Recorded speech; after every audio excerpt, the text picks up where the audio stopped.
Bonjour et bienvenue sur cette vidéo sur les outils médiumniques. Alors, je suis ravie de pouvoir vous accompagner aujourd'hui autour de cette thématique parce que c'est vrai que bien souvent on se dit mais finalement un médium c'est quoi? Un médium il travaille comment? Il travaille avec quoi?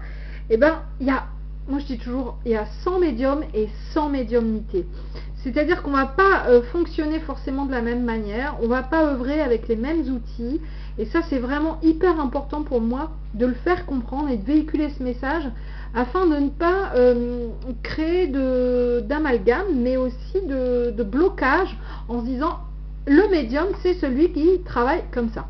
Donc si lui travaille comme ça, c'est que c'est pas un médium, ou pas un vrai médium, ou pas un bon médium, parce qu'on en entend des choses comme ça.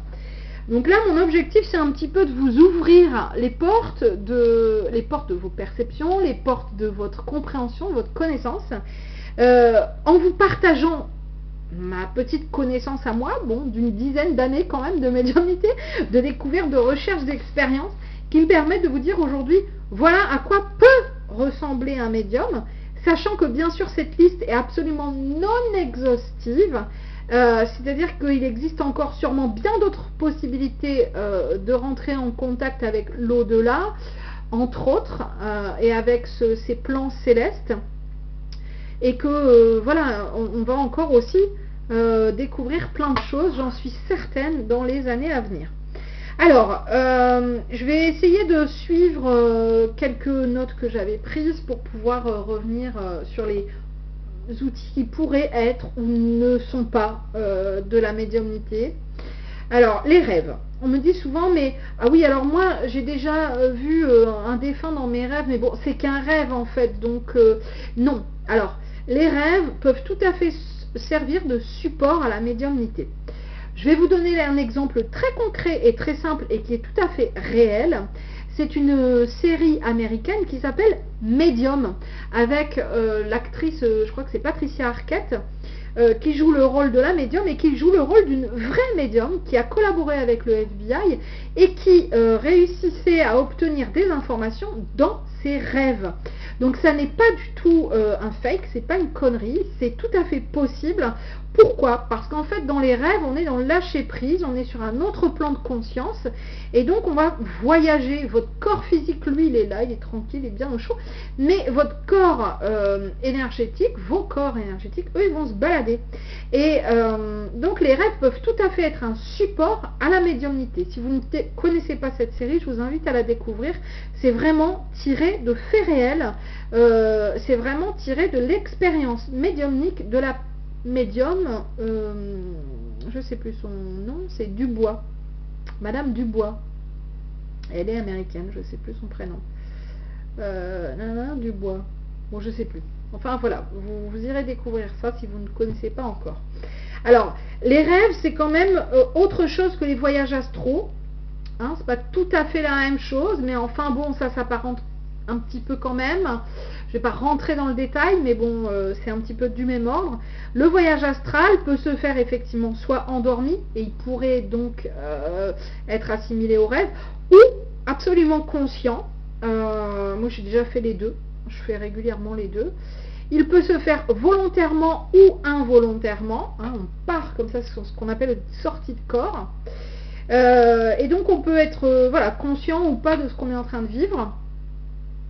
Et c'est souvent le retour hein, qui nous fait waouh, voilà, nous rendre compte de ce qui se passe ou de ce qui s'est passé. Alors le voyage astral, c'est quand on monte sur un plan astral, on peut vraiment visualiser notre corps, la pièce, la maison, le village, la ville, etc. Et puis la région, le pays, la terre. Moi je l'ai déjà vu comme ça. Et puis des fois, paf, ça monte entre guillemets direct, où on me transporte instantanément dans un autre espace-temps, j'allais dire lieu, mais c'est pas tout à fait ça. Donc ça fait partie du voyage astral, et dans le voyage astral on peut récupérer des informations de défunts, hein, on peut communiquer avec les défunts.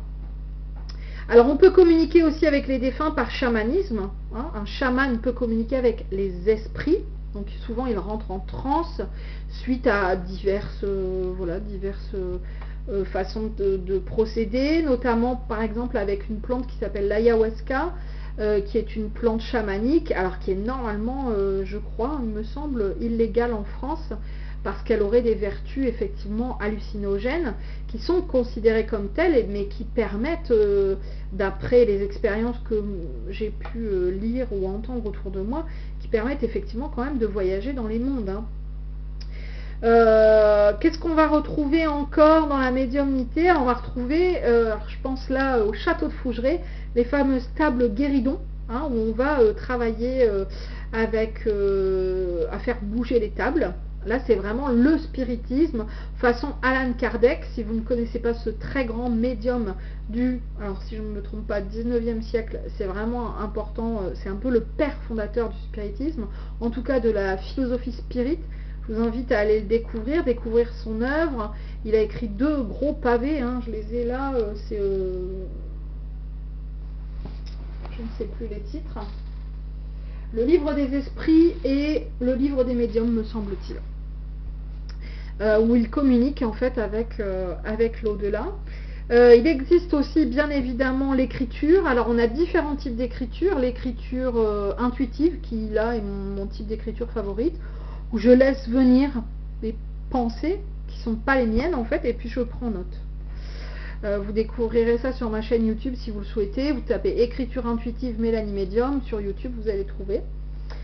Il existe aussi bien sûr l'écriture automatique, où là en fait le médium n'est pas conscient de ce qu'il note, il écrit, et bien souvent c'est une écriture qui est toute attachée.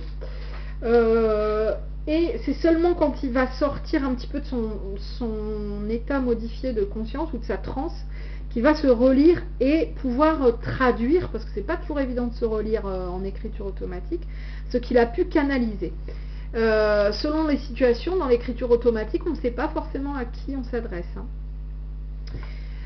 Qu'est-ce qu'on retrouve encore comme outil? On retrouve le pendule, qui peut servir un peu comme la planche de Ouija. Alors on peut se servir du pendule sur une planche de Ouija aussi, mais voilà, s'orienter vers des lettres, vers des oui, vers des non, des questions-réponses, des choses comme ça. Donc le pendule, la radiesthésie peut servir à la communication avec les défunts. La planche de Ouija dont je viens de parler, alors c'est vrai que c'est très très controversé. Est-ce qu'on doit utiliser ou pas? Est-ce qu'il faut interdire la planche de Ouija? Il n'y a rien à interdire. Ce qu'il faut, c'est l'utiliser en conscience.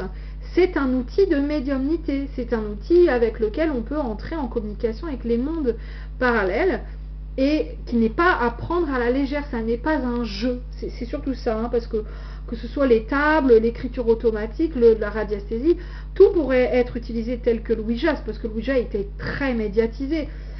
Utiliser les verres aussi, hein, ce spiritisme-là aussi, tout ça, mais tout ça est réel, et tout ça peut vraiment permettre l'ouverture d'une porte vers l'au-delà. Et j'ai pas terminé, j'en ai encore à vous raconter. Donc rien n'est un jeu, ni le Ouija, ni le reste, hein.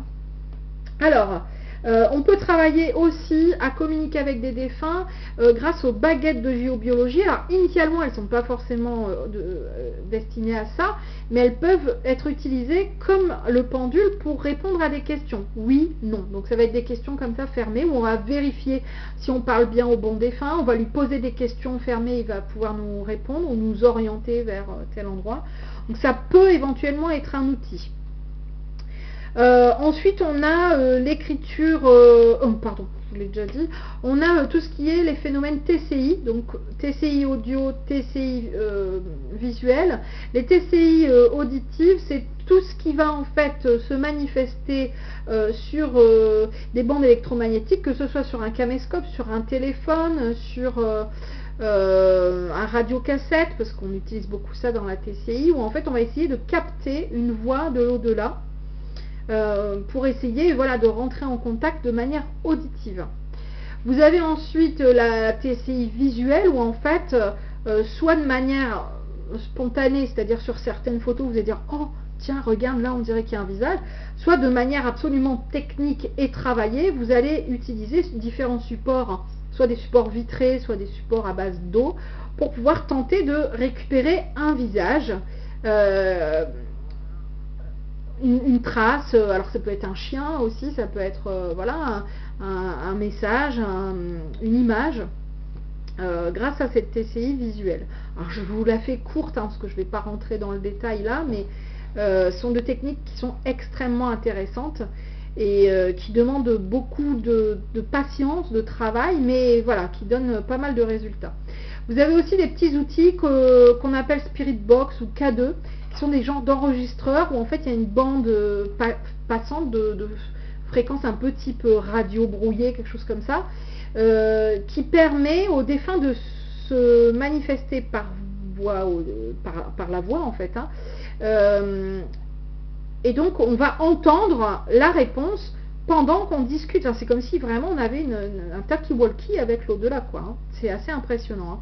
On le voit parfois dans certaines émissions de chasseurs de fantômes.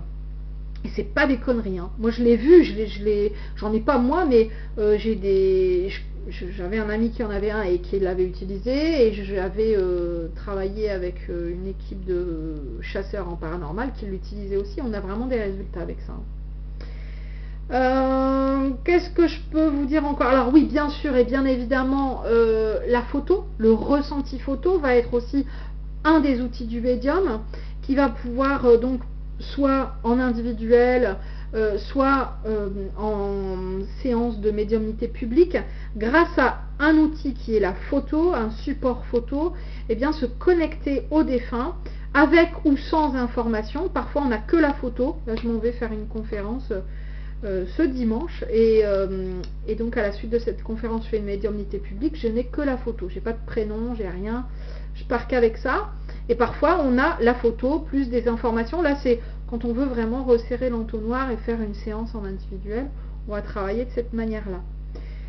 Bon, je suis sûre que j'en oublie plein, parce qu'il existe plein de façons de communiquer avec les défunts. Alors ça c'est les outils médiumniques, mais après les défunts aussi communiquent avec nous par la musique, en nous faisant tomber, paf, sur la bonne musique, les bonnes paroles au bon moment, par des petits cailloux en forme de cœur, par une plume alors que vous étiez pile poil en train de penser à un défunt en particulier. Enfin, ils ont aussi leur possibilité de rentrer en contact avec nous, même si on n'a pas forcément, de ce que l'on croit, de capacité médiumnique. Alors je voudrais aussi revenir sur ça pour terminer.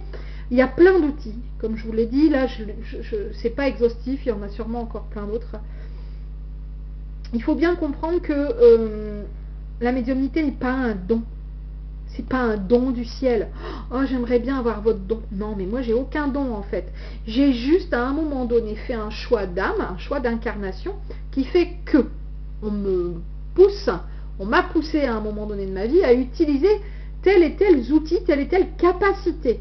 Mais ça, si on le travaille, la clairaudience, la clairvoyance et les autres canaux aussi, parce qu'il y en a d'autres, si on travaille ces outils, qui peuvent être le guéridon, l'écriture, le Ouija, la radiesthésie, etc., si on le travaille sérieusement, en conscience, avec tous les rituels de protection qui vont avant, pendant, après, tout le respect qu'il se doit au monde des défunts, on arrive à des résultats. Je ne suis pas une élue de Dieu, ça n'est pas un don. Alors, c'est vrai que, voilà, là je vous dis ça à l'heure d'aujourd'hui parce que ça fait 10 ans que je fais ça et que j'ai compris un petit peu comment ça fonctionnait, mais on est tous médiums, on a tous cette capacité à être voyants, énergéticiens si on veut, médiums, on a tous cette fibre en nous, on a tous ce sixième sens. On a tous la possibilité d'évoluer par notre clairaudience, notre clairvoyance et par d'autres outils, mais c'est comme tout, ça demande de la patience, de l'expérience. Il faut travailler, réexpérimenter régulièrement, retenter les expériences et puis des exercices. C'est comme si vous vouliez apprendre le vélo, mais juste en regardant. Ça va être un petit peu compliqué quand même de faire des figures après avec. Donc voilà, il va falloir vous entraîner. Donc il y a plein d'outils. Il suffit de trouver celui ou ceux qui vous correspondent le mieux pour pouvoir vraiment développer votre médiumnité.